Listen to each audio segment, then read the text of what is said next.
आप सब लोग हाथ खड़ा करके थोड़ा मुझे बताइए, क्या अयोध्या में राम मंदिर से खुश है ना सभी लोग? कोरोना के भूत को हमने बोतल में बंद करके रख दिया है।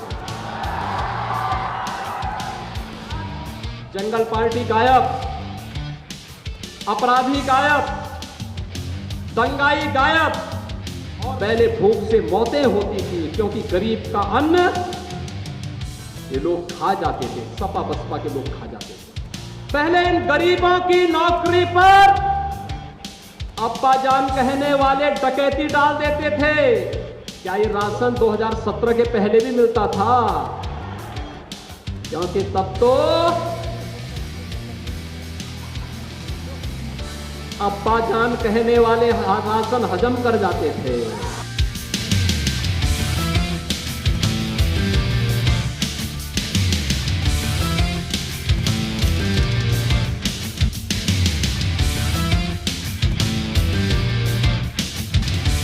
प्रधानमंत्री नरेंद्र मोदी जी सही मायने में देश के विकास, देश के राजनीतिक एजेंडे को उन्होंने बदला। जो देश की राजनीति 1947 में जाति, मत, मजहब, क्षेत्र, भाषा और परिवार और वंश तक सीमित थी, प्रधानमंत्री मोदी जी ने उसे गांव के लिए, गरीब के लिए, किसान के लिए, नौजवान के लिए, महिलाओं के लिए, बच्चों के लिए और बिना भेदभाव के समाज के प्रत्येक तबके के लिए पहुंचाया। और आज उसी का परिणाम है कि हर तबके के लोगों को विकास समान रूप से मिल रहा है। विकास सबका, लेकिन तुष्टीकरण किसी का नहीं। और भाइयों बहनों, तुष्टीकरण की राजनीति जब तक देश के अंदर थी तब विकास नहीं था, तब दंगे थे, तब भ्रष्टाचार था, तब अराजकता थी, तब आतंकवाद था, तब अत्याचार था, तब अन्याय था। लेकिन आज सबका साथ, सबका विकास और इसके साथ जुड़ता है सबका विश्वास। भाइयों बहनों, सबका साथ। हर गरीब को शौचालय, क्या शौचालय देने में किसी का चेहरा देखा गया? नहीं, हर गरीब को राशन मिल रहा होगा ना? आप लोगों को राशन मिल रहा है? मिल रहा है राशन? क्या ये राशन 2017 के पहले भी मिलता था? क्योंकि तब तो अब्बा जान कहने वाले राशन हजम कर जाते थे।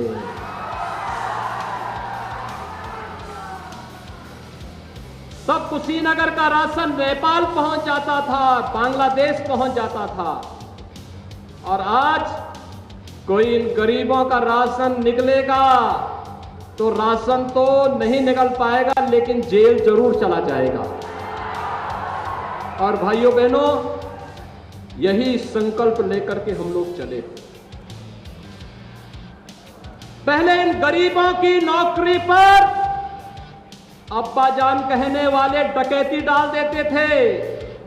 पूरा परिवार झोला लेके निकल पड़ता था और झोला लेकर के वसूली में लगता था। लेखपाल की नौकरी निकली तो एक परिवार के लोग, एक खानदान निकल पड़ता था वसूली करने के लिए। 7 लाख, 8 लाख, 10 लाख रुपया दो। और फिर किसी भी योग्य व्यक्ति का सिलेक्शन नहीं होता था। अध्यापक की नौकरी लगती थी, पैसा भी जाता था, नौकरी भी नहीं लगती थी। पुलिस की भर्ती निकलती थी, पैसा भी चला जाता था और नौकरी भी नहीं निकलती थी। भाइयों बहनों, पिछले 4.5 वर्ष के दौरान 4.5 लाख नौजवानों को नौकरी दी है। 4.5 लाख नौजवानों को। ये महिला आरक्षी जितनी खड़ी हैं, सब इसी दौरान भर्ती हुई है। किसी ने सिफारिश की है और किसी ने न पैसा दिया है। हाँ, अब्बा जान कहने वाले बहुत सारे मंजनों को खूब सबक जरूर सिखा देती है। और इसीलिए मैं आप सबसे कहने के लिए आया हूं, जब बिना भेदभाव के सरकार कार्य करती है तो भाइयों बहनों, विकास सबका होता है, विश्वास सबका जुड़ता है। मैं एक दिन बात कर रहा था, 5,51,000 आवास हमने एक साथ दिए। गृह प्रवेश की कार्रवाई थी। कुशीनगर की एक मुसहर महिला से मैं बात कर रहा था। मैंने कहा आपको मकान मिल गया? उसने कहा बाबा मिल गया। मैंने कहा मुझे कैसे पहचानती है? कहा बाबा आप 16 में हमारे यहाँ आए थे। मैंने कहा कैसे? कहा हमारे गांव, हमारे मोहल्ले में, हमारी बस्ती में भूख से मौत हुई थी। भाइयों बहनों, पिछले 4-4.5 वर्ष के अंदर कुशीनगर क्या पूरे प्रदेश में भूख से एक भी मौत नहीं हुई है। पहले भूख से मौतें होती थी क्योंकि गरीब का अन्न ये लोग खा जाते थे, सपा बसपा के लोग खा जाते थे, ये हजम कर जाते थे। लेकिन आज गरीब को अन्न मिल रहा है, फ्री में राशन मिल रहा है, निराश्रित महिलाओं को पेंशन मिल रही है, दिव्यांगजनों को पेंशन मिल रही है, हर गरीब को सुविधाएं मिल रही हैं। पहले बिजली नहीं मिलती थी, आज तो अगर आंधी तूफान ज्यादा बारिश हुई तो उस दिन भले ही छोड़ दिया जाए, बाकी 16 से लेकर के 24 घंटे बिजली हर जनपद के हर गांव में उपलब्ध करवाने की कार्रवाई हो रही है। भाइयों बहनों, क्योंकि विकास पर सबका समान अधिकार है। जितना विकास पर मेरा अधिकार है, जितना अधिकार विजय दुबे का है, जितना अधिकार अतुल सिंह का है और जितना अधिकार जटाशंकर त्रिपाठी का है, उतना ही अधिकार आपका भी उस विकास पर है। और यही कहने के लिए आज भारतीय जनता पार्टी आपके पास है। 2017 के पहले भाइयों बहनों सरकारें थी, गेहूं क्रय नहीं होता था, धान क्रय नहीं होता था। आज किसानों का धान और गेहूं क्रय हो रहा है और पैसा उसके खाते में जाता है। गरीबों का मकान बिना भेदभाव के बन रहा है। बिजली के लिए आपको सांसद विधायक का घेराव करने की नौबत नहीं आती है। और कानून व्यवस्था मजबूत, इतनी मजबूत, पहले जंगल पार्टी पे नियंत्रण नहीं, क्योंकि जंगल पार्टी के लोग ही तो इस सपा बसपा में भर करके वे लोग यही तो डकैती डालने का काम करते थे। लेकिन आज जंगल पार्टी गायब, अपराधी गायब, दंगाई गायब। और नहीं तो हर बार हम देखते थे पडरौना में जब भी जन्माष्टमी का डोल निकलता था दंगा खड़ा हो जाता था। आज तो दंगा नहीं हो रहा है ना? आज दंगा हो रहा है क्या? क्या कोई दंगा कर पाएगा? दंगाइयों को मालूम है ना कि क्या होगा इसके बाद, पूरा घर बार बिक जाएगा फिर। और इसीलिए आज दंगा कोई नहीं कर सकता, क्योंकि उसे मालूम है दंगा करके संपत्ति को नुकसान पहुंचाएगा, किसी व्यापारी की संपत्ति को, किसी गरीब की, किसी किसान की, किसी नागरिक की संपत्ति को नुकसान पहुंचाएगा, तो फिर 7 पीढ़ी उसको भरते भरते लग जाएगी, लेकिन फिर कभी भरपाई नहीं कर पाएगा। इसलिए दंगा भी अब समाप्त हो गया है। हर व्यक्ति अब काम धंधा ढूंढ रहा है। और कोरोना के दौरान आपने देखा होगा दिल्ली में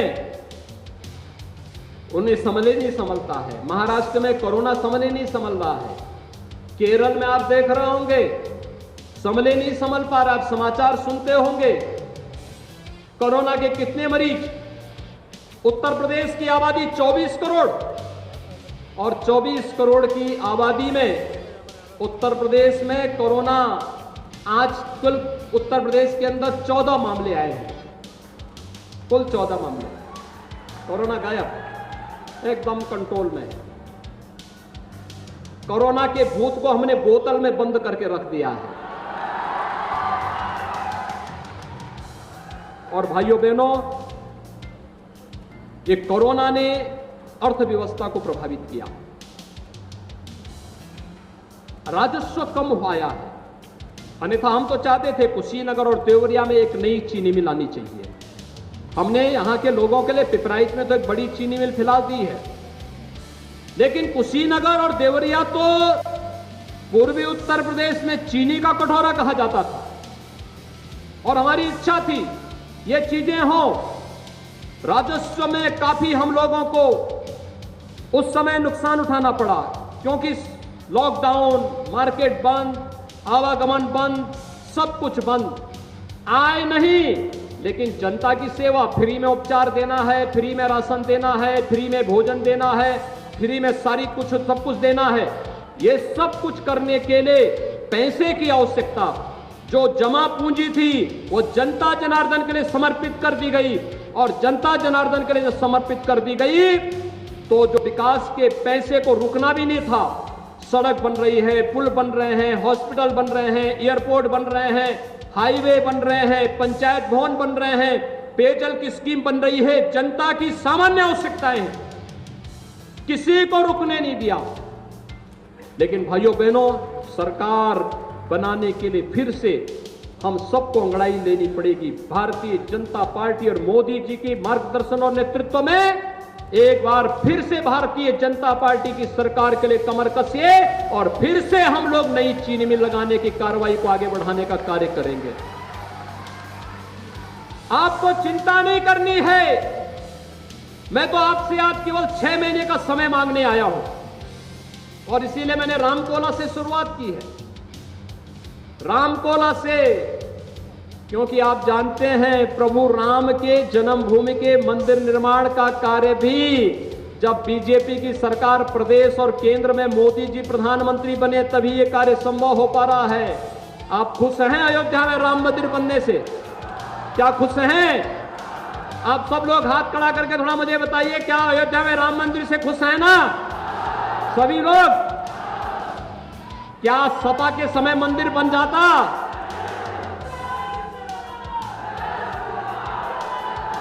क्या कांग्रेस राम मंदिर बनाता? क्या बहुजन समाजवादी पार्टी मंदिर बनाती? देखिए, अब तो लोग बोलने लग गए हैं, अब तो लोग बोलने लग गए हैं। राम मंदिर का निर्माण कार्य होते हुए देखकर लोग बोल रहे हैं कि अब हम अपना स्मारक नहीं बनाएंगे। भयभीत हो गए, उनको मालूम है भगवान राम का मंदिर दुनिया का सबसे खूबसूरत मंदिर बनने जा रहा है, सबसे बड़ा, सबसे भव्य मंदिर बनने जा रहा है।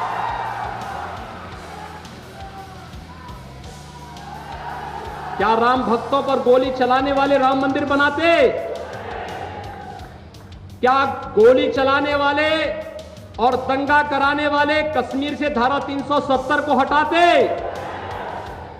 तालिबान का समर्थन करने वाले क्या 3 तलाक को रोकते?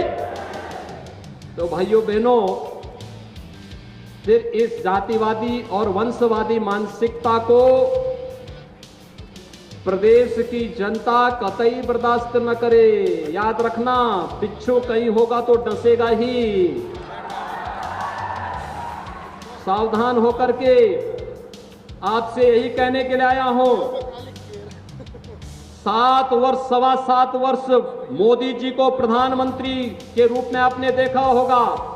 न थके, न रुके, न डिगे, न झुके, निरंतर देश के लिए, गांव के लिए, गरीब के लिए, किसान के लिए, नौजवान के लिए, महिलाओं के लिए, समाज के प्रत्येक तबके के लिए कार्य कर रहे हैं।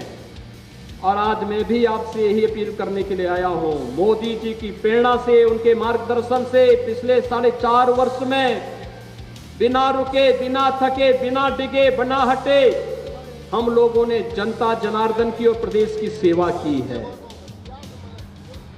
अगर 4.5 वर्ष बिना रुके, बिना थके हम कार्य कर सकते हैं, कोई अपना पराया नहीं देखा गया। जो प्रदेश का है वो अपना है, किसी के साथ भेदभाव नहीं।